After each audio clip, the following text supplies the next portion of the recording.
আল্লাহুম্মা আমিন। আল্লাহুম্মা আমিন। আল্লাহ তুমি খালের এই পাশের পানি ডারে ডিজেল বানাইয়া দাও রে মাওলা।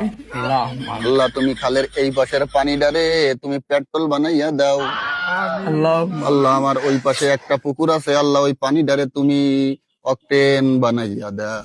আমিন। ও আল্লাহ, আমাদের দেশে তেলের সংকট আল্লাহ, মিল কলকারখানা ও আল্লাহ গাড়ির চাকা ঘোরে না আল্লাহ, বাইকাররা দাঁড়ে দাঁড়ে ঘুরে বেড়াচ্ছে আল্লাহ, রাস্তাঘাট দিয়ে ঘুরতেছে, তেল পাম্পের পাশ দিয়ে অনেক লম্বা লাইন। মাওলা তুমি এদের দিকে তাকাইয়া তুমি এই খালের পানি, পুকুরের পানি, ঘেরের পানি, যত পানি আছে আল্লাহ তুমি ডিজেল পেট্রোল অকটেন বানাইয়া দাও। আল্লাহ তোমার কুদরতি হাতের ছোঁয়ায় এই সমস্ত পানিকে তুমি জ্বালানিতে পরিণত করিয়া দাও আল্লাহ। আমিন।